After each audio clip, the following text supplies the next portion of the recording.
আসসালামু আলাইকুম।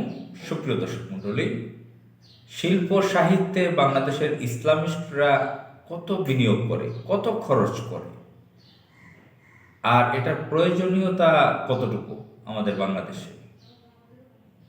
আমাদের বাংলাদেশ মুসলিমদের দেশ, আমরা বলে থাকি এদেশের রাষ্ট্রধর্ম ইসলাম, সংখ্যাগরিষ্ঠ মানুষ মুসলমান।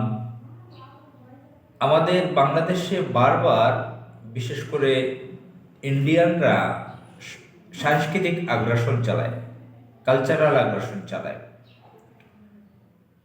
এই কালচারাল আগ্রাসনের মাধ্যমে বাংলাদেশের মানুষকে অধপতনের দিকে নিয়ে গেছে। আমরা যদি দেখি যে শহীদ আব্দুল কাদের মোল্লা, যাকে মেরে ফেলা হয়েছে, জুডিশিয়াল কিলিং করা হয়েছে 2013 সাল, শাপলা চত্বরে যে ঘটনাগুলো ঘটেছিল একটা মাস, এটাও কিন্তু একটা কালচারাল প্রোগ্রাম ছিল।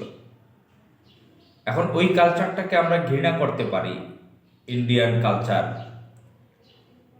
প্রগতিশীলতার কালচার, তথাকথিত প্রগতিশীলতা, তথাকথিত চেতনা।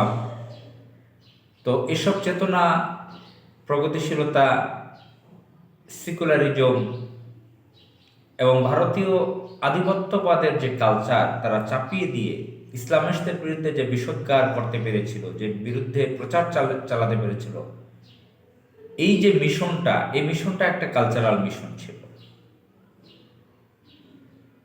তো এতে কিন্তু ইসলামিস্টরা বড় ধরনের ক্ষতির সম্মুখীন হয়েছে, বহু মানুষকে হারিয়েছে। বারবার বাংলাদেশে ইসলামিস্টদের বিরুদ্ধে কালচারাল আগ্রাসন চালানো হয়, ঘায়েল করে, বারবার ঘায়েল করে, আক্রমণ করে।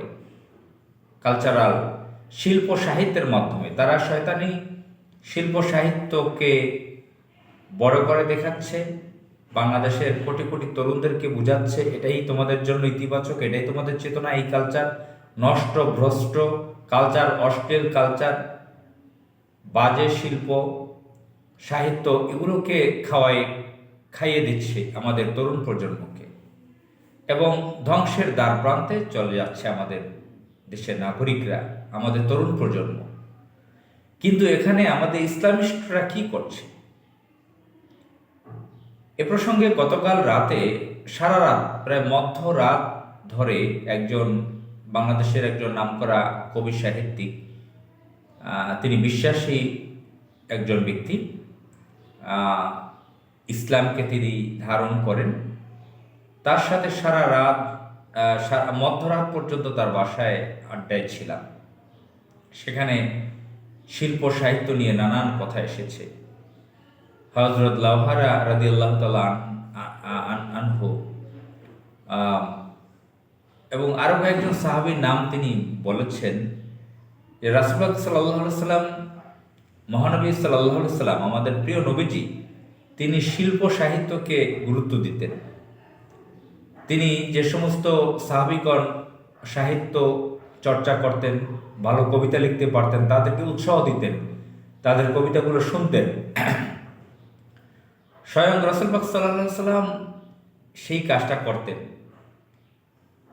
এবং যুগে যুগে আমরা দেখি বিভিন্ন দেশে, আমরা যদি ইউরোপের দিকে তাকাই, যারা হিস্ট্রিতে লেখাপড়া করেন ইউনিভার্সিটিতে, হিস্ট্রি অফ ইউরোপে দেখা যায় যে শিল্প সাহিত্যকে তারা কত দূরে এগিয়ে নিয়েছিল, তাদের মাধ্যমে কিভাবে তারা জয় করেছিল, শাসন, তারা শাসন কায়েম করতে পেরেছিল তাদের। তো এগুলো আমরা ইতিহাসে যদি যাই, ইতিহাসের পাঠে এগুলো দেখতে পারি। তো আমাদের দেশের ইসলামিস্টরা একটা মাহফিলে কোটি কোটি টাকা খরচ করে, অবশ্যই মাহফিল প্রয়োজন আছে, অবশ্যই প্রয়োজন আছে। এদেশে ইসলামের দাওয়াত দিতে হলে মাহফিলের অবশ্যই প্রয়োজন আছে। আমরা, আমাদের পূর্বপুরুষরা মাহফিল শুনে আসছে, আমরাও শুনব, তাতে কোনো সমস্যা নেই। কিন্তু আমরা দেখি যে কোটি কোটি টাকা মাহফিলের পিছনে খরচ করা হয়, শিল্প সাহিত্যের তার কতটুকু অংশ খরচ করা হয়? বা ইসলামিস্টরা, ইসলামিক রাজনৈতিক দলগুলো, ইসলামিক সংগঠনগুলো এক একটা কর্মী সম্মেলন, এক একটা সভা সমাবেশে কোটি কোটি টাকা তারা ব্যয় করেন, খরচ করেন, বিনিয়োগ করেন। তো এখানে একটা রাষ্ট্রের উন্নতির জন্য, একটা জাতির উন্নতির জন্য, দিনের জন্য, দিন কায়েমের জন্য, শিল্প সাহিত্যের জন্য বিনিয়োগ দরকার। তো সেটা আমাদের দেশের ইসলামিস্টরা কতটুকু করছেন, সেই প্রশ্ন। তো এখানে আমরা শুধু গতকাল রাতে যে মধ্যরাত পর্যন্ত যে আলোচনা করেছি, শুধু এটাই নয়, বহু বছর যাবৎ এটা নিয়ে আলোচনা হয় বিভিন্ন জনের সাথে। নিজেও বুঝি, দেখি, উপলব্ধি করতে পারি, প্রত্যক্ষ করি, দেখি, স্বচক্ষে দেখি নিজে, যে শিল্প সাহিত্য জগৎ তেমন বিনিয়োগ নেই। আমাদের দেশের হাজার হাজার তরুণরা লেখালেখি করেন, পত্রিকায় লিখেন, তারা পত্রিকা থেকে একটা অনারিয়াম মিনিমাম তারা পান না, সম্মানও পান না। অনারিয়াম তো পান না, একটু যে ইজ্জত সম্মান সেটাও তাদের কাছ থেকে পায় না, উৎসাহ পর্যন্ত পান না, একটা টেলিফোন পান না। তো এবং এর বিপরীতে আমরা যদি বাম ধারার দিকে যাই, কমিউনিস্ট যারা করে বা ভারতীয় কালচার যারা ধারণ করে, লালন করে, তাদের কিন্তু তাদের পৃষ্ঠপোষকতা দেওয়ার জন্য লোক আছে, তাদেরকে পয়সা, টাকা পয়সা সব দেওয়ার লোক আছে, তাদেরকে সম্মান দেওয়ার, ইজ্জত দেওয়ার লোক আছে তাদের মধ্যে। কিন্তু ইসলামিস্ট ধারার যারা আছে, যারা বিশ্বাসী, এই ধরনের অনেক তরুণরা, তরুণী এরা লেখালেখি করেন। আমি অনেককে চিনি, তরুণী কথাটা এমনি এমনি বলিনি, আমি একজন লেখককে চিনি, তরুণ, তার স্ত্রীও লেখিকা, দুজনই তরুণী। তো দুজনই ইসলামপন্থী লেখক লেখিকা। তো আচ্ছা, তারা তো লেখালেখি করে, তেমন কোনো অনারিয়াম পান না, এ ধরনের উদাহরণটা দিলাম।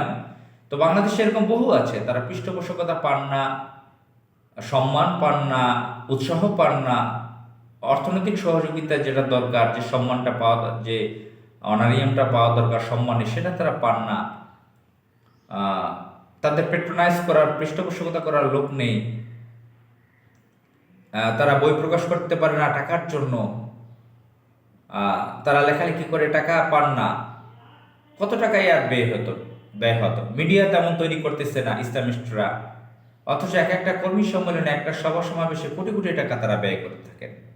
তো যাই হোক, আমরা জানি না বাংলাদেশের ইসলামিস্টরা, ইসলামিক দলগুলো এগুলো কখন বুঝবেন। আশা করি তাদের শুভ বুদ্ধির উদয় হবে ইনশাল্লাহ। আসসালামু আলাইকুম।